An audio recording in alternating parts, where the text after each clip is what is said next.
Bienvenidos a Derecho a Disentir, el programa de Justicia TV en el que abordamos algunas de las sentencias más relevantes de la Suprema Corte e intercambiamos puntos de vista con jóvenes de diversas carreras y universidades. Hoy vamos a platicar sobre la necesidad de juzgar con perspectiva de discapacidad. Para esto nos acompañan Daniel Escobar, de Derecho de la Salle, Minerva Santillán, Jacobo Solano y Marcos Medrano, de Derecho de la UNAM, y Cassandra Morales, de Derecho de Centros de Estudio Carbonell. Yo soy Alejandro Telles y en nombre de todo el equipo de Derecho a Disentir les doy la más cordial bienvenida. Comenzamos.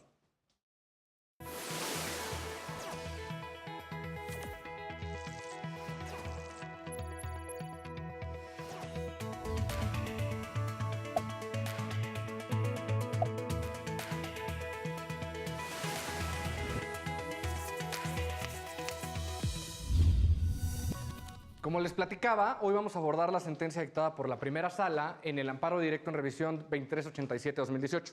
En este asunto se abordaron las directrices y principios de los derechos de las personas con discapacidad y en el caso concreto se analizó la relación de dicho marco con las medidas pertinentes para cumplir con el restablecimiento de la paz y orden familiar previstas en un artículo del Código de Procedimientos Civiles para el Estado de México. Muchas gracias por acompañarnos a todos. Daniela, a ver, platícame un poquito los antecedentes. ¿Cómo llega este caso a la Corte? Sí, muchas gracias. Este es un caso en el que dos hermanas que viven en la misma casa, la mamá fallece, les hereda la casa y una de las hermanas decide quitar todos los ajustes de la otra hermana que sufría acondroplasia. Esta es una discapacidad en la que los tendones no logran extenderse y no permiten que las extremidades del cuerpo se desarrollen de manera normal, ¿no? Es lo que comúnmente se conoce como enanismo. Entonces, pues estas personas tenían en la casa de la mamá adaptadas las habitaciones, los lugares de uso común para que pues esta mujer pudiera accesar a todo y de manera normal. Ajá. Cuando la mamá fallece y les transmite la propiedad, la otra hermana decide quitar por completo todas las adaptaciones que se habían hecho a la casa, por lo que la mujer que sufría esta discapacidad decide poner una denuncia ante un juez y el juez lo que dice es, ok, tienes toda la razón, no está bien que haga eso, la otra hermana tiene que retirarse del domicilio en común. Ok, señala una medida cautelar, ¿no? Exactamente. Entonces fue de, tienes que retirarte del domicilio y además en lo que se resuelve el juicio y además no puedes molestarla ni ejercer ningún tipo de intimidación en contra de ella hasta que se resuelva toda esta situación, por lo que pues la otra hermana obviamente logra quedarse con la casa y poder adaptar todo el espacio para seguir viviendo de manera normal en lo que transcurrió el juicio. Ok, muchísimas gracias. De nada. Jacobo, bienvenido. Hola, Alejandro. Platícanos, ¿qué dice la Corte en su sentencia? Gracias por la invitación. La sentencia resuelve en la revisión del amparo directo que se debe de restablecer los lazos familiares en base a múltiples medios que pueda determinar el tribunal, el máximo tribunal, ¿no? Que puede ser psicológico, puede ser, se pueden emplear de psiquiatría, psicología, de todos los medios viables para que se pueda reagrupar la familia, para no tener el quebrantamiento de todo esto en cuanto a las hermanas y en cuanto a todas las personas que conforman esta familia.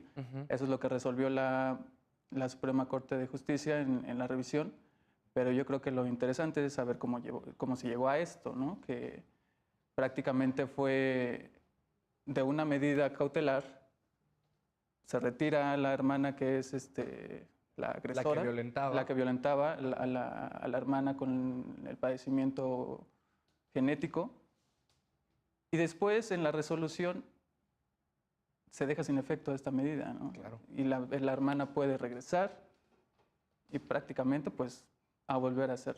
Es donde ella va a la apelación, le dice, oye, no me dejes sin medida cautelar, ¿no? Así es. Cassandra, bienvenida. Hola. Cuéntame, ¿qué te parece la sentencia? Pues es muy interesante y más en el ámbito o el derecho fundamental que es el que se está defendiendo en esta sentencia, que es el vivir en familia y sobre todo los derechos sobre las personas que tienen una discapacidad, ¿no? Entonces, que no se debe de perder por medio del juzgador esos principios que debe tener presentes para poder juzgar estas situaciones sobre las personas que tienen algún tipo de discapacidad. Ok, muchísimas gracias. Yolotzin, bienvenida. Gracias. Cuéntame, ¿qué te parece la sentencia a ti? La sentencia me parece que es adecuada porque la Suprema Corte da una pauta, prevé el bienestar familiar, puesto que es el principio de una sociedad, ¿no? La sociedad, el núcleo de una sociedad es la familia. Y me gusta que desde la Suprema Corte abarquen eso, que traten de tener una convivencia, puesto que son hermanas en la misma casa, y que se respete también el derecho de las personas con discapacidad, que no se les haga menos o se les haga a un lado respecto a las personas que no sufren alguna discapacidad. Ok, muchas gracias. Marcos, bienvenido. ¿Qué tal? Oye, a ver, platícame, ahorita que comentaba Yolotzin, sí, la sentencia hace referencia a la necesidad de recuperar este vínculo familiar que existía entre las hermanas que prácticamente llevaban ya un largo tiempo ejerciendo violencia. ¿Es necesario que la Corte busque este tipo de convivencia mediante terapias y recuperar un lazo familiar? ¿Eso le corresponde a la Corte? ¿A ti qué te parece? Claro que sí. Bueno, primero, muchas gracias por invitarme. Gracias a ti. Creo que toda la sentencia es un buen ejercicio para que nosotros entendamos la forma de interpretar, es decir, de hacer hermenéutica de la Suprema Corte de Justicia a partir de las reformas constitucionales en 2011, ¿no? El gran paradigma que cambió la forma de ver el derecho con toda perspectiva de derechos humanos, la forma de legislar, de juzgar y lo que nos atañe ahora, que es la interpretación de la norma. Entonces, a partir de este cambio de forma de ver el derecho, ya le corresponde a la Corte ver, por ejemplo, la connotación que cambia en qué es una familia, qué es el orden familiar, la paz familiar que tenía antes y después. Lo mismo pasa con la discapacidad, ¿no? Nos dice, la connotación de discapacidad anteriormente a los derechos humanos y antes de que entráramos al control de convencionalidad con la Convención para las Personas con Discapacidad, pues era diferente, era una connotación negativa. La connotación que ahora estamos utilizando implica derechos humanos, implica principio pro persona y creo que sí le corresponde absolutamente a la Corte, pues poner claro cuáles son los principios que deben seguir, por ejemplo, los juzgadores al momento de dirimir alguna controversia. Ok, muchas gracias. Ahora, como bien mencionas, y creo que la sentencia nos da muchos puntos para abordar, ¿no? Desde el tema de cómo se aborda la familia, efectivamente, y también el tema de cómo ha cambiado este modelo del entendimiento de las discapacidades. Como bien comentabas, antes existía una perspectiva negativa que a través de la reforma de derechos humanos y este nuevo modelo de convencionalidad se ha modificado una medida positiva. Cassandra, ¿qué implicaba que fuera negativa? ¿Por qué le llamábamos así o de qué dependía esa visión? Bueno, es que realmente no se velaba por el principio de pro persona, ¿no? O sea, realmente ahí, pues al final cuando juzgaban en el ámbito de que pues eres una persona y tú también eres una persona, ¿no? Entonces en ese momento voy a juzgar de igual manera. Cuando al final de cuentas, pues eran diferentes capacidades que tenían, ¿no? O sea, una persona no es que tenga unas capacidades menos, pero sus capacidades era diferente, ¿no? Cuando juzgabas de esa manera. Entonces, obviamente, con la reforma del 2011, cuando ya se consagran los derechos fundamentales en la Constitución, es cuando realmente se empieza a legislar de una manera ya más honda en cuestión de pro persona. Realmente sí me voy a preocupar por tus derechos fundamentales. Y por el entendimiento. Y ¿no? por el entendimiento de cada persona, ¿no? Ahora, porque como bien mencionaban, antes esta perspectiva negativa del entendimiento de la discapacidad implicaba también centrarse en lo que podía realizar como persona él, ¿no? Y en las deficiencias que pudiera tener. Y ahora, con una visión positiva, se hace mucho más enfoque en el entorno social en el cual se desenvuelve y las desventajas que eso representan para una persona. Es decir, muchas de las desventajas que tienes en tu vida diaria dependen más del desconocimiento que tenemos los que te rodeamos hacia cómo tratar tu discapacidad, hacia hacerte menos y un tema de estigmatización, ¿no? ¿Tú qué opinas, Yolotzin? Sí, yo estoy totalmente de acuerdo. Un ejemplo claro también puede ser lo de los niños con autismo, porque muchas veces ellos se ponen, digámoslo, inquietos, ¿no? Ante ciertas adversidades, ante ciertas circunstancias que para nosotros es cotidiano. Situaciones que los alteran, ¿no? Entonces, exacto, los alteran. Entonces, las personas que no tienen el conocimiento de qué es la enfermedad y cómo se manifiesta, los ven menos. Mira, ese niño raro. Ay, no, su mamá no lo controla, etcétera. Cuando en vez de decir, oye, tu hijo está enfermo, oye, no hagas esto, tiene esta discapacidad, evítala, por favor, para tener una convivencia adecuada entre nosotros como persona, ¿verdad? Entonces, yo creo que tanto en esta situación de esta persona en particular de la sentencia, yo estoy totalmente de acuerdo en que se haya llegado a una resolución en la cual se respetan los derechos de una persona con discapacidad, puesto que ella no podía caminar, no Llevar una podía vida hacer normal. actividades cotidianas, que para nosotros puede ser normal, en este caso para su hermana. Entonces su hermana posiblemente lo hizo porque ella no lo necesitaba. En cambio, no pensó, mi hermana sí lo necesita. También nos falta esa cultura de empatía con el otro. Es justo esa frase, ¿no? De tratar igual a los iguales y desigual a los desiguales. Lamentablemente aquí se tuvo que llegar a la Suprema Corte porque nosotros como sociedad no tenemos esa cultura de empatía con las personas, ¿no? O con los demás padecimientos que hay, o con las discapacidades. Justo lo que comentas de los niños con autismo o los niños con Asperger, que todo lo toman literal, ¿no? Yo conozco a una nena que justamente... Me acuerdo, un día llegué, me gusta jugar de repente con los niños, yo llegué y le dije, mira, se te cayó la nariz, ¿no? Y no me acordé. Entonces la niña pues gritaba y decía, mi nariz, y yo, no, perdóname, estaba jugando. O sea, justo, y su mamá así de, acuérdate que tiene esto. Y yo, sí, perdón. Justamente si todos tuviéramos como esta cultura de empatía, de inclusión con los demás, no habría esos problemas. ¿Cuántas veces vemos en las escuelas que llega un niño con silla de ruedas y los demás niños dicen, ay, es el raro, ¿no? No juegues con él porque te va a contagiar. Si nosotros, justamente, ¿no? Cuando se vuelven adultos, si como padres expresaran y le hicieran entender a sus hijos de somos normales, ¿no? O sea, dentro de sus discapacidades es una persona como tú y como yo, y justamente debes de ayudarlo a pues llevar una vida más normal, ¿no? A que no tenga tantas complicaciones. Si tú ves que tiene silla de ruedas, pues juega con él a las carreritas, ¿no? Y si en lugar de decir, tú no puedes jugar a las carreritas porque no puedes correr, no tienes tus piernas no funcionan como las mías, decir, ¿sabes qué? Yo te agarro de la silla y corremos juntos, ¿no? Sí. Entonces, si nosotros como sociedad tuviéramos este tipo de pensamiento, jamás llegarían estos casos a la Suprema Corte. Yo creo que aquí estamos dando con el punto generador de la demanda y después de la revisión del amparo, porque no hay una conciencia social.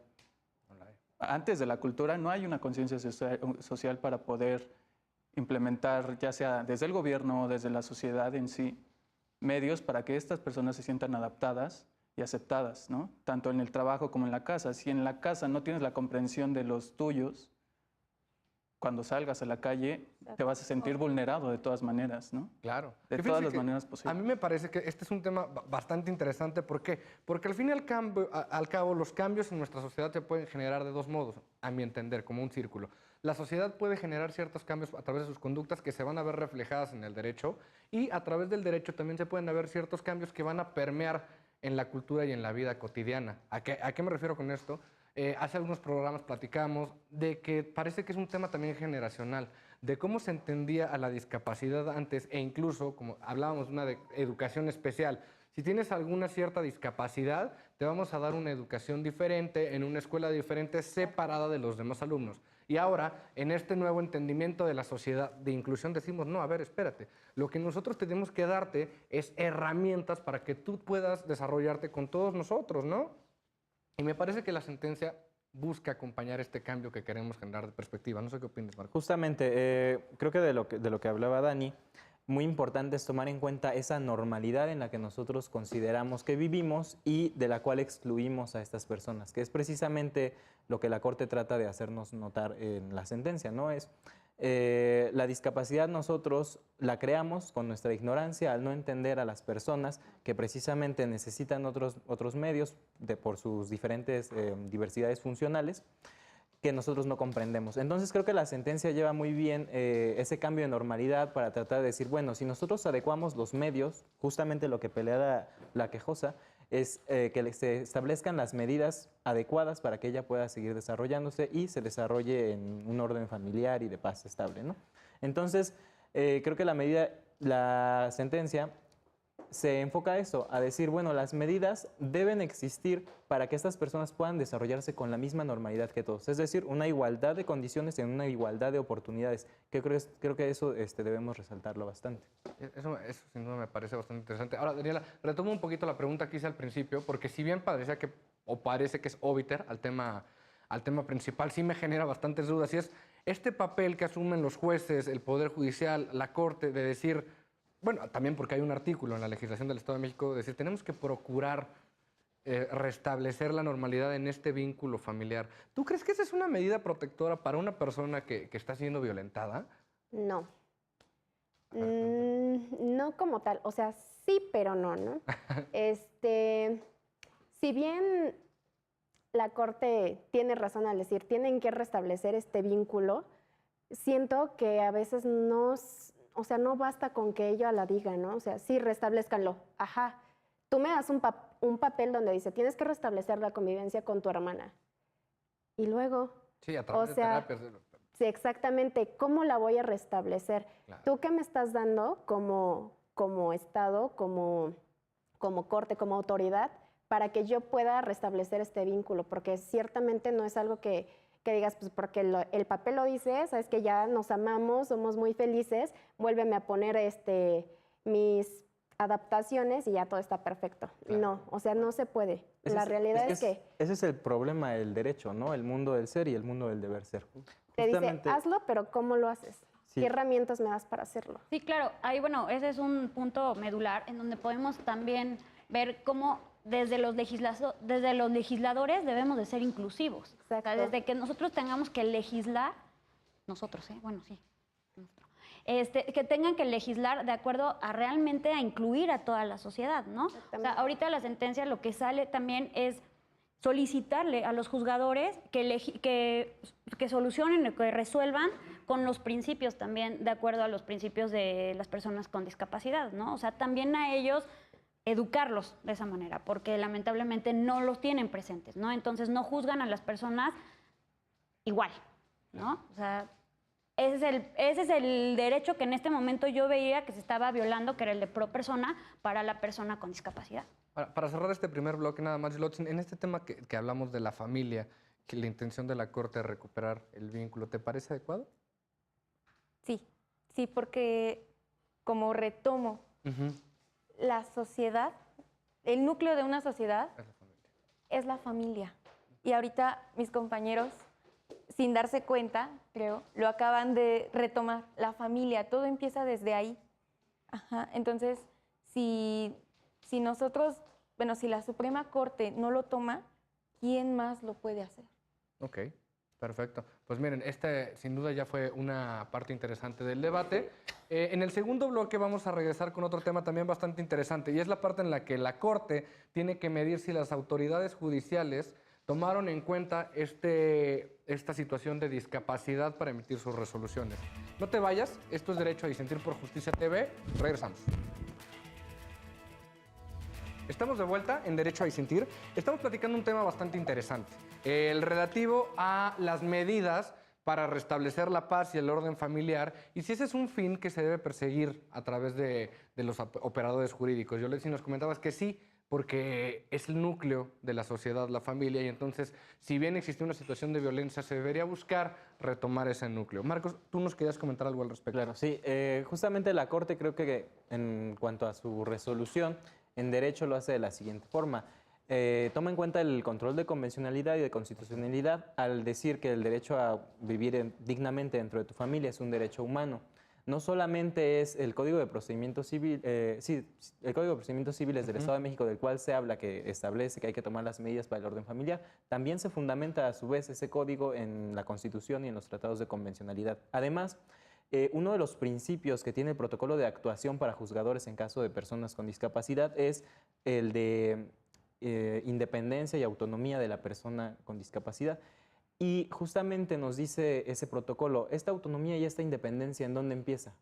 ¿Dónde comienza la persona a poder desarrollarse con autonomía?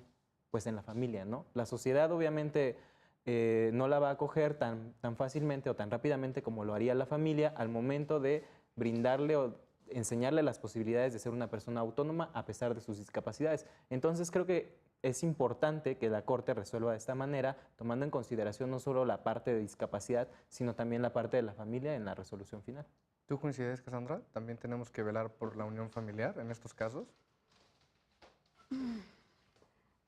Qué complicado, ¿no? Sí, es muy complicado porque al final de cuentas las dos sufría violencia intrafamiliar, punto. Ujú. ¿No? Y claro, y como dice la sentencia, era de las dos partes había violencia. Sí, claro, era Se de demostró que en las dos partes, ¿no? Entonces, lo comentábamos ahorita, o sea, una de las medidas cautelares fue de una parte, ok, te retiro de la casa, ¿no? Para que la otra persona esté bien, pero después te regreso, ¿no? Pero al final de cuentas, el problema medular seguía ahí, había violencia intrafamiliar, o sea, había violencia en la familia, ¿no?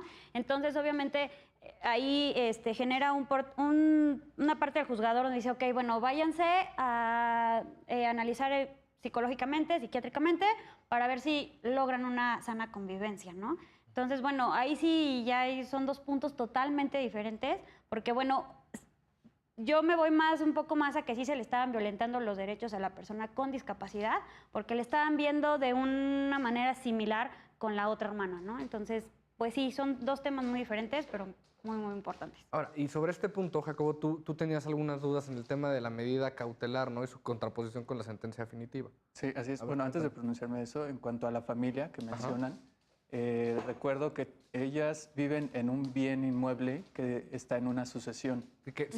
Por la asociación de su madre. Ajá. Sí, creo que eso es importante porque tanto una hermana como la otra tienen el interés para quedarse con el inmueble o tener su Claro. parte de la sucesión.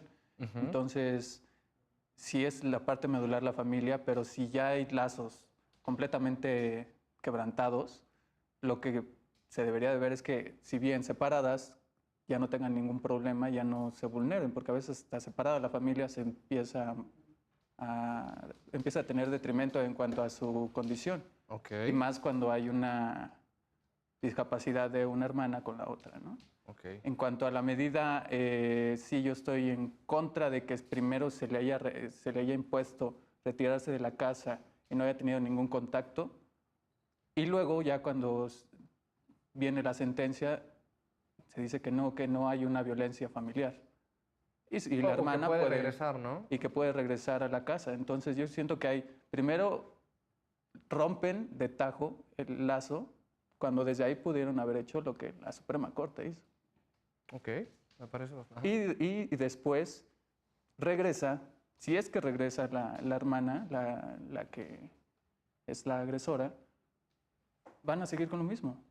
Sí, claro, independientemente de que pudieran haber terapias psicológicas, etcétera. atendiendo a un principio de economía procesal, podrían haberse ahorrado todo esto para poder ahí terminar con la controversia.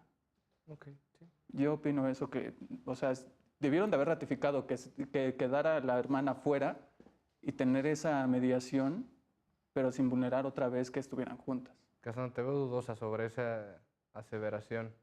No, ¿No? no. Bueno, sí y no.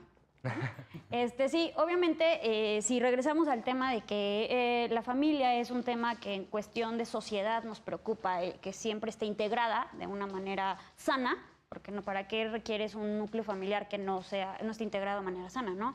En este caso, Jacobo nos comenta, bueno, en el momento de que aplican la medida cautelar y te dicen, ok, sabes que no te vas a acercar más a tu hermana porque realmente sí se demostró que existe violencia de una parte con la otra. En ese momento, bueno, se entendió que ya no existe ese núcleo familiar, ¿no? O sea, convivencia sana entre las hermanas. Entonces, ¿cuál fue, y estoy en lo mismo que él, cuál fue la razón del juzgador a decir, ok, te regreso, ¿no? Te regreso a vivir juntas y pues vete al psicólogo y vete al psiquiatra y pues yo creo que vas a estar feliz en 2 meses, ¿no? O sea, y realmente pues eso era imposible. Al final de cuentas una convivencia que ya venía... Que ya estaba roto. Yo voy a Sí, claro, diferir un poco 100%. con el planteamiento. O sea, estoy de acuerdo, el núcleo familiar no era bueno y tal vez fue una equivocación que primero establecían como medida precautoria. ese rompimiento familiar y después lo regresaran.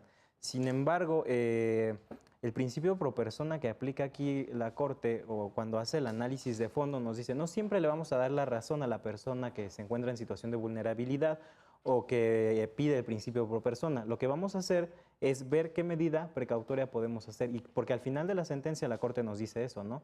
La única medida precautoria que existe no es que saques a tu hermana de tu casa, de la casa que además se encuentra en una sucesión. Puede existir otra medida precautoria y es lo que le ordenará la Corte al tribunal colegiado, que juzgue con esa perspectiva de, ok, vamos a tomar en cuenta que tú todo el tiempo estuviste pidiendo que se te analizara esta medida precautoria con el principio pro persona y con la interpretación de los tratados internacionales y todo lo relativo a discapacidad. Ahí tiene razón, absolutamente. Sin embargo, la Corte lo que dice, pero la medida precautoria sí requiere que hagamos otro estudio, no necesariamente sacarla de tu casa. Tampoco dice sí, la vamos a sacar de su casa, tampoco dice no, la vamos a sacar de su casa. Vamos a analizar qué otras medidas precautorias pueden existir, de manera que el juicio lo lleven las dos partes, en lo que decía, en una igualdad de oportunidades, en una igualdad de condiciones. Ya una vez analizada la medida precautoria con los principios constitucionales y convencionales de las personas con discapacidad. Y ahora sí, si después de analizarlo bajo la luz de esos principios que el tribunal colegiado omitió analizar, entonces sí podremos decidir la medida precautoria adecuada. Entonces ahí creo que, si bien en eso sí estoy de acuerdo, se pudo haber equivocado el juez, el juzgador inicial, al decidir sacarla y luego regresarla al domicilio o al inmueble, sí creo que la Corte resuelve ahí bien en la cuestión que debe resolver, que es la revisión relativa a que no se analizó la constitucionalidad de las medidas precautorias, ¿no? Ahora, Ok. claro, creo que ese punto que toca Marcos es muy importante, porque al fin y al cabo la labor de la Corte en sentencias de este tipo es decir, a ver, en todo el procedimiento que llevamos, en todo el juicio, se tuvieron que tomar en cuenta ciertos factores que pasaron del lado de los operadores jurídicos y era una situación desventajosa para una de las partes, que como bien lo señala la sentencia, lo puede advertir el juez de oficio o alegándolo por una de las partes. Ahí se tocan bastantes temas interesantes, como es la no necesidad de allegarse tal vez a dictámenes médicos, etcétera, para determinar que existe un caso de discapacidad, ¿no? Sino que la puede advertir incluso el juez por otros factores. Claro. Yo, respecto a esta situación de primero, ¿sabes qué? Abandona la casa y no puedes estar ahí y luego regresa. Ajá. Yo no es que esté a favor o en contra, sin embargo, lo veo muy coherente porque pues ibas a dejar a la otra hermana desprotegida simplemente porque no tiene una discapacidad. O sea, al final ellos siempre habían vivido en este inmueble y fue una casa que se le dejó a las dos y entonces solo porque la otra hermana tiene una discapacidad, la otra hermana, la que es agresora, se tiene que ir, ¿a dónde se va a quedar, no? Que como O sea, comentaba Marcos, ese ya es un tema que viene después, pero también me parece interesante como tú lo mencionas, ¿no? Podemos jugar con eso también. ¿Es una violencia entre iguales? No. No. ¿Eso justifica para ti? no lo justifica, sin embargo, al final, o sea, en la resolución se llegó a que ambas ejercían violencia la una a la otra. Entonces, si ambas ejercían violencia simultáneamente, no podía decir el juez, ¿sabes qué? Si no vas a regresar a tu casa, ¿no? O sea, si la violencia es de las dos partes y al final el inmueble es de ambas hermanas, pues no se podía simplemente decir, ¿sabes qué? Vete porque ella tiene una discapacidad. O sea, siento que tampoco es este sentido de decir, te protejo a ti al 100% independientemente de lo que hagas solo porque tienes una discapacidad. Siento que ahí no hubiera estado bien, porque también ejercía violencia. Yo A ver, siento, Jacobo, ¿a ti qué te parece? yo siento que la categorización de la violencia de una persona a otra se desvirtúa. Porque si una persona que tiene una discapacidad, se le infringe violencia, y a una persona que no tiene discapacidad se le infringe violencia, vamos a estar hablando de dos tipos de violencia. El operador jurídico lo que hizo aquí fue homologar los tipos de violencia porque las dos partes recibían violencia. ¿En base a qué? A los dictámenes periciales dentro de la demanda civil. Entonces, Qué complicado, ¿no? Analizar un tema de violencia cuando nos encontramos en una situación de discapacidad, ¿te parece que sería adecuado analizarlos de la misma forma? No, aquí realmente lo que yo veo de fondo es la falta de conocimiento desde el juzgador, desde el juez de inicio, que no conocía los criterios para poder juzgar y para poder determinar lo que iba a sentenciar él desde el punto de vista de una igualdad de una persona con discapacidad. O sea, no los conocía o realmente pues los pasó de alto, ¿no? Sí, como decía, la misma sentencia lo dice, no hay un protocolo de la Suprema Exacto. Corte que se tuvo que tomar en cuenta. ¿A ti qué te parece? ¿Tendríamos que analizar esta situación de violencia en condiciones de igualdad para las dos partes, a pesar de que hay discapacidad? ¿Era extralimitarse el tomar una determinación como que la persona sin discapacidad se saliera de la casa? Ok. En base a que la persona sin discapacidad se saliera, no era lo correcto.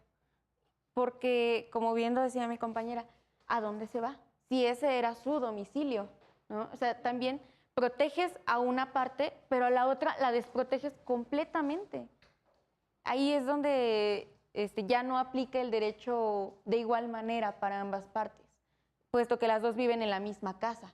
Y, perdón, respecto a lo otro, a lo que decía mi compañera, el derecho se tiene que aplicar a pesar de que una persona tiene discapacidad y la otra no puedes aplicar el derecho completamente igual, aunque las dos hayan ejercido violencia, puesto que una tiene discapacidad. Entonces, tampoco se le tiene que dar un trato preferente, pero sí igualitario, buscar que el juzgador esté capacitado para poder dar una resolución adecuada sin perjudicar de manera excesiva o apoyar de manera excesiva ambas partes. Claro, que es lo que le toca al juez, ¿no? Al fin y al cabo lo que le toca es, ante una situación de desventaja, emparejar el piso para que el juicio pueda realizarse en igualdad de condiciones. Marcos, ¿a ti qué te parece? Es muy difícil para el operador jurídico cuando existe el caso de discapacidad, porque debe aplicar siempre el principio pro persona, es decir, favorecer los derechos humanos de las dos partes lo más que se pueda. Por ejemplo, me viene la posibilidad de que todos tienen derecho a una vivienda, ¿no? La hermana que es desplazada, pues podría verse violentada en este derecho. Sin embargo, para eso existe el protocolo de actuación de los juzgadores cuando tienen casos de personas con discapacidad. Y es precisamente lo que la Corte ordena al final, ¿no? A ver, tribunal colegiado, tú debes resolver utilizando este protocolo. Y yo creo que es esa la forma de igualar. Vas a tomar a las dos partes normal, pero la parte de discapacidad la juzgas con el protocolo específico que ya tiene la Corte. Ok. Ahora, ya jugando un poco, como dices, con este cumplimiento de la sentencia de la Suprema Corte, me parece que están tomando una medida que me parece a mí un poco conservadora, que es decir, no estamos desprotegiendo a la parte que no tiene discapacidad, porque ¿dónde va a vivir? Pues sí, pero también estamos perdiendo de vista que hay una persona con una discapacidad que está sufriendo violencia diaria en su casa, ¿no? Entonces, ¿no creen que eso debería prevalecer en el caso? ¿Tú qué opinas, Jacobo? Yo siento que no es conservadora, no es en lo personal, mi postura, porque se está atendiendo a derechos humanos. Eso es lo que está en boga en nuestro sistema jurídico al día de hoy. Ok. Entonces, yo creo que los derechos humanos son universales, es una característica de los derechos humanos, son universales. Entonces, todas las personas pueden gozar de ellos. Entonces, no creo que el estar a la vanguardia en tanto a los juzgadores y en tanto a lo que ellos dictaminan sea un concepto conservador.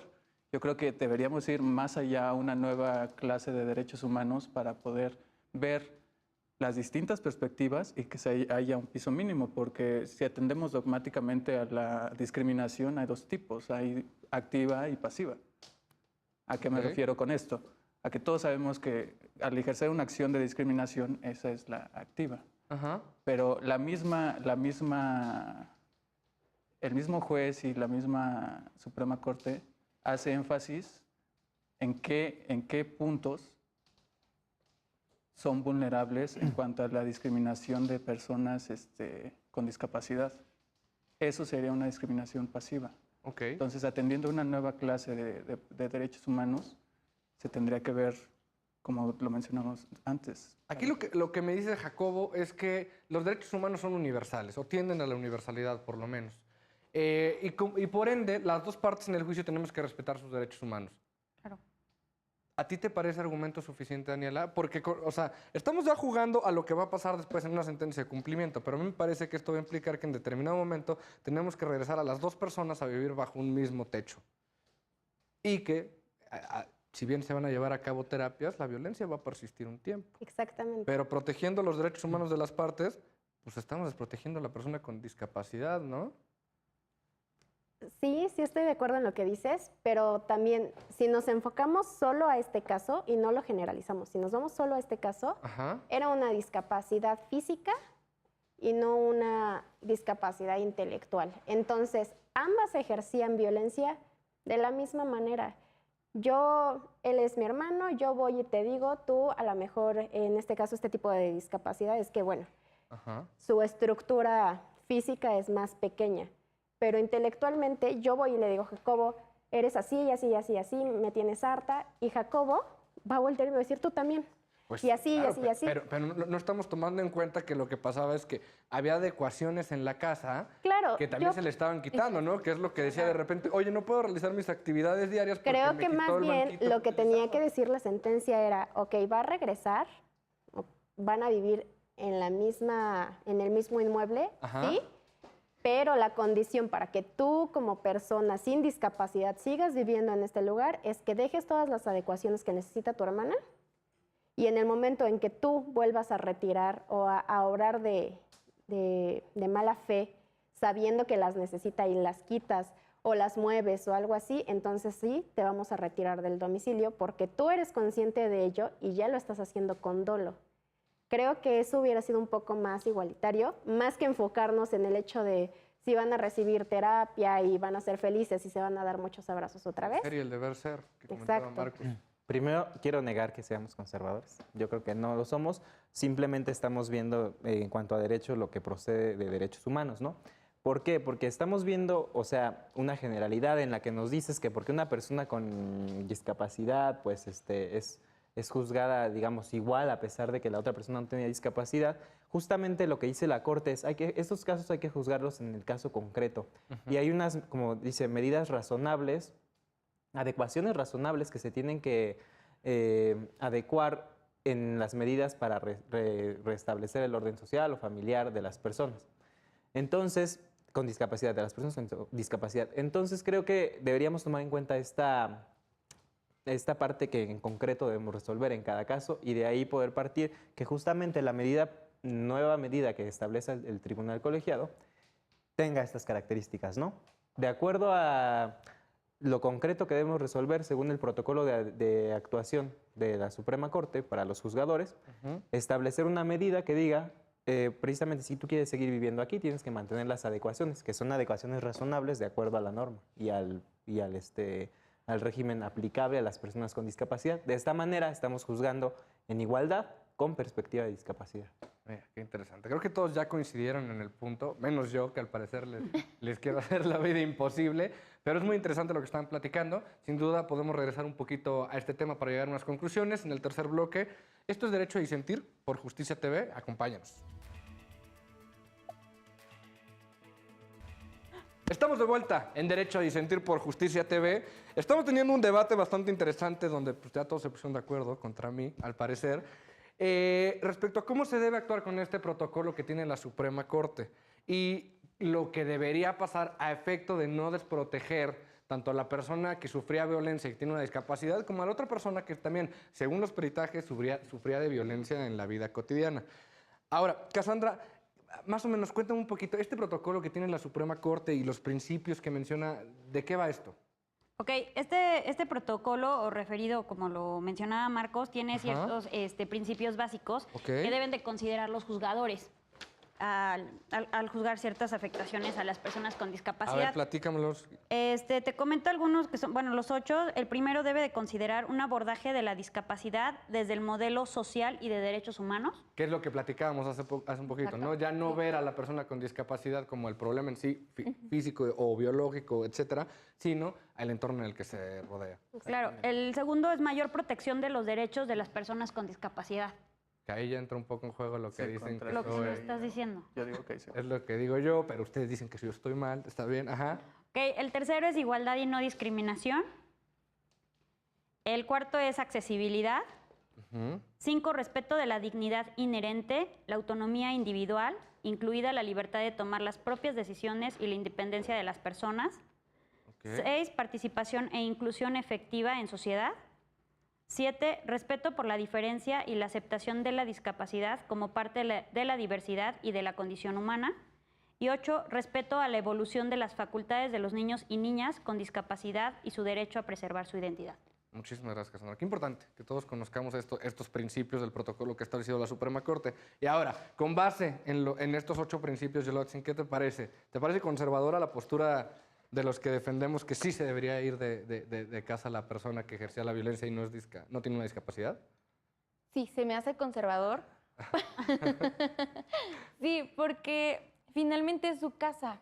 O sea, podrían llegar a un acuerdo, tal vez de venderle su parte, no sé, alguna otra solución para poder irse de manera óptima, de manera digna de su domicilio, pero no simplemente retirarle su vivienda, porque ahí entramos a lo que habíamos dicho, el derecho a la vivienda. Sí, y a una vida digna, ¿no? También, claro. Ajá. ¿Qué va a pasar con él? Que incluso Sí. pasa, ¿no? Cuando la parte que violentaba y no tiene la discapacidad dice, bueno, pero cuando estableciste tú esta medida cautelar yo tuve que pagar una renta, dice, bueno, resárseme ese daño, ¿no? ¿Tú qué opinas, Jacobo? De los principios que acaban de mencionar, yo ¿Y creo a qué que, conclusión llegaríamos con estos principios? pues yo siento que varios puntos se contradicen entre sí. A ver, cuéntame si se vale, ajá. El primero y el segundo siento que tienen, o sea, te dicen el enfoque social, pero te dicen que debe de predominar la discapacidad de la persona que la tiene. ¿Crees que no se pueden interpretar de manera armónica estos dos? Se puede, pero bueno, la técnica jurídica en este caso, en concreto en el que estamos analizando, Ajá. no se dio, en mi parecer, adecuadamente. ¿Qué opinas, Daniela, de todo este tema? Yo creo que si nos enfocáramos a lo que tú dices de juzgar o darle cierto peso a una persona por el simple hecho de tener una discapacidad, eso en sí pienso yo que podría caer en cierto momento, creo que es el punto número 3, hasta cierto punto en discriminación. Tú como autoridad, entonces no estás siendo inclusivo, porque tú mismo estás haciendo más evidente esta discapacidad y por eso estás apoyando la decisión o la petición de esta persona solo por el hecho de tener una discapacidad. Entonces ahí yo no estoy de acuerdo. Yo creo que justo el papel de la autoridad es hacer o llegar a este punto de igualdad dentro de las limitaciones de cada quien para entonces juzgar de una manera más equitativa. Ahora, Marcos, muchas gracias por sus aportaciones, Marcos, pero me queda la duda. La Corte encuentra estas deficiencias en el proceso y obliga a las autoridades a tomar en cuenta ciertos elementos. ¿Tú crees que la Corte debió ir más allá? Es decir, ya llegó el caso a la Corte, habrá quien podría decir, bueno, pues por economía procesal acábalo acá y dicta tú lo que debería hacer, ¿no? Claro, no, yo creo que hay precisamente dos partes de la sentencia, ¿no? Y es que yo estoy de acuerdo, por ejemplo, en que tal vez la persona que no sufre discapacidad pueda ejercer una violencia más fuerte sobre la persona que sí tiene discapacidad. Claro. Contigo. Ok, pero el error creo es de la quejosa desde el inicio al pedir la interpretación conforme a su discapacidad, derechos humanos, convencionalidad y constitucionalidad por el artículo del Código de Procedimientos Civiles, porque ese artículo dice a grandes rasgos que el juzgador en la sentencia deberá promover la solución de la controversia familiar y el orden familiar y la paz La familiar. estabilidad, la paz y el orden familiar. Y ahí es donde la quejosa está pidiendo todo el tiempo que haya una estabilidad, un orden, que la familia se una, ¿sí? Entonces, al momento de interpretar, la Corte dice, ok, hay dos partes que interpretar. Primero, si hay problemas familiares, se agreden ambas, entonces debemos forzosamente, de acuerdo a la misma petición de la quejosa, buscar medidas mediante psiquiatras, psicólogos, lo que sea, de que la familia se reencuentre, digámoslo así. Y segunda parte, la discapacidad, que justamente va a lo que tú decías, ¿no? Que el juzgador puede de oficio verla y entonces juzgar con perspectiva de discapacidad, o basta con que la persona, como en este caso, se autoidentifique como persona discapacitada, sin tomar en cuenta las características médicas, digamos, los análisis médicos. Entonces creo que ahí es donde la Corte resuelve bien, porque resuelve en lo que está pidiendo la demandada, que es que ese artículo del Código de Procedimientos sea interpretado con los derechos humanos y de las personas con discapacidad. Entonces, si el artículo refiere a la familia, pues la Corte tiene que referir forzosamente otra vez a esa interpretación con una connotación familiar.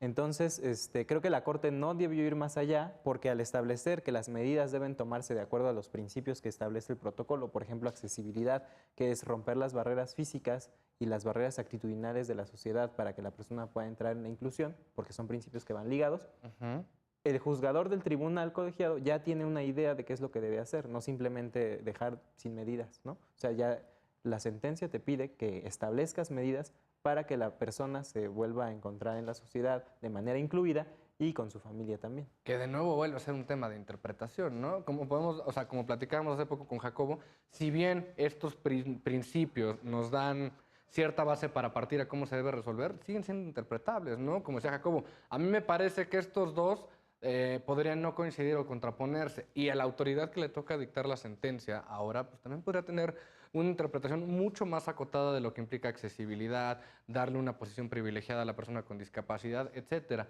Y a mí lo que me surge la duda es si no sería deseable, en ese caso, para evitar esa arbitrariedad en la interpretación, bueno, siempre existe la arbitrariedad, pero que haya otra sentencia que no se acople a los parámetros de la Corte, que la Corte misma dictara cuáles son las medidas que debían prevalecer.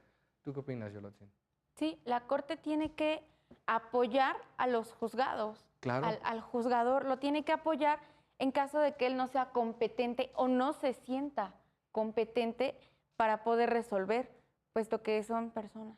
O sea, ¿tú hubieras preferido que la Corte determinara qué medidas tenían que si establecer? el juez no se sentía apto... Bueno, el juez no, jamás nos va a decir que... Bueno, no, claro que no. Claro. Pero si él no estaba capacitado, entonces debió mandarlo a una instancia más arriba.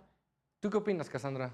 Yo creo que sí, la Suprema tuvo que haber resuelto más allá de lo que resolvió, o sea, darle una solución al conflicto, ¿no? Porque otra vez llegó a su cancha y la regresó, ¿no? Y al final de cuentas sigue pues ahí vulnerándole los derechos a la persona con discapacidad y también a la otra hermana, ¿no? Entonces... Yo quisiera hacer una contrapregunta a la pregunta que nos vas a hacer para responderte. O sea, tú dices que deberían existir medidas de la Suprema Corte para que juzgue estrictamente. O sea, cuando juzgues en casos de discapacidad, ¿estas medidas las debes aplicar forzosamente? No, al contrario, a mí lo que la duda que me surge y que me parece que ha surgido en algunos debates públicos es si en este tipo de casos donde la Corte en su resolución obliga a un cumplimiento posterior, es decir, emite una resolución con base en las directrices que yo te marqué, probablemente no hay un aseguramiento como tal de los derechos, sino que dejas a otra autoridad el hecho de tener que interpretar las bases que sentó la Suprema Corte. Y no sé si eso sea lo más adecuado, no sé si eso sea lo más benéfico, incluso en economía procesal, ¿no? Claro.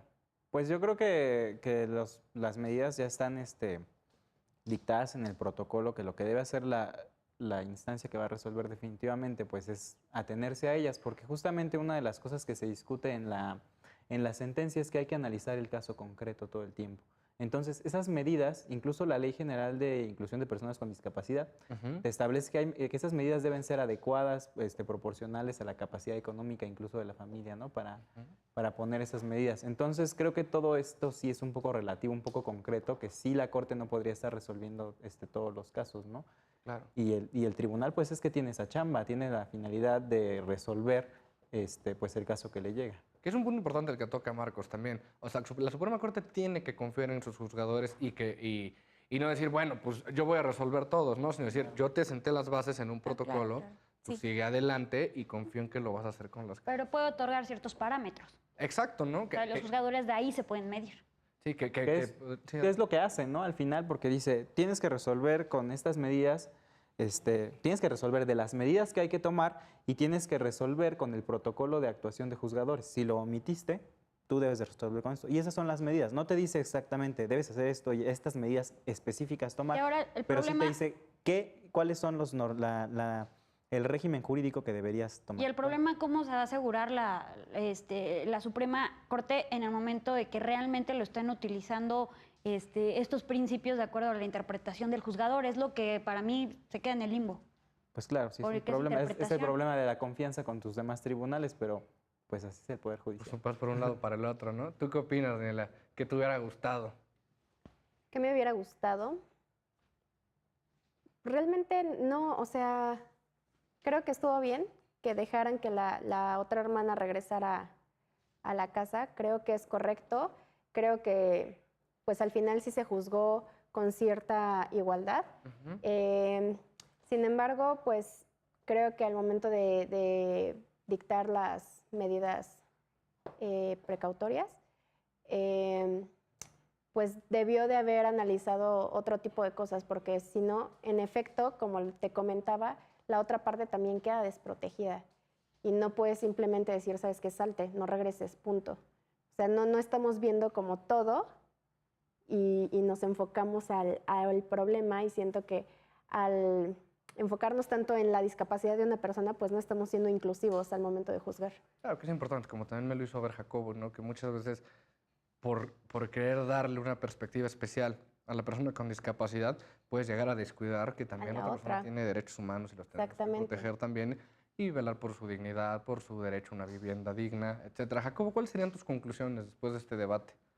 Pues creo que ya hemos analizado ampliamente la función, en cuanto a la función de la Suprema Corte, de los juzgadores, pero creo que deberíamos regresar un poco al origen de todo esto, al que la familia no está integrada. Lo había tocado Yolotzin, que la familia es primordial, pero imaginemos que la hermana hubiera tratado con respeto a la otra hermana, no estaríamos hablando de esto. Claro que hay un problema social de fondo. que Hay un atender. problema, yo creo que es de conciencia social. No necesitas ser tu familia para que respetes a alguien, que le des el lugar adecuado que debe de tener, sin ninguna distinción. No siento que, por ejemplo, a esta persona le guste que hagan distinciones por su condición. Yo creo que debe de ser uniforme el trato cordial y digno para todas las personas.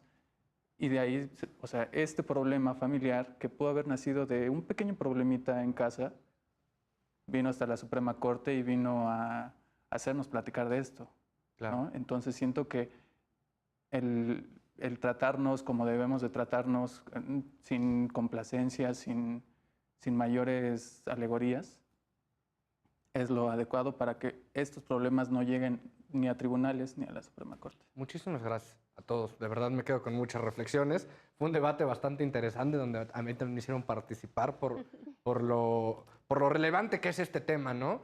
A todos en casa también, muchas gracias por acompañarnos. Sin duda fue un programa que nos deja con muchísimas reflexiones. El papel de los operadores jurídicos ante estas circunstancias, el papel de la Suprema Corte al emitir este protocolo y cómo tienen que actuar los jueces y otorgarles la confianza también para que ellos den cumplimiento a este tipo de resoluciones y velen por los derechos humanos de las partes interesadas. Yo soy Alejandro Telles, muchas gracias por acompañarnos. Esto fue Derecho a Disentir por Justicia TV. Nos vemos en la próxima.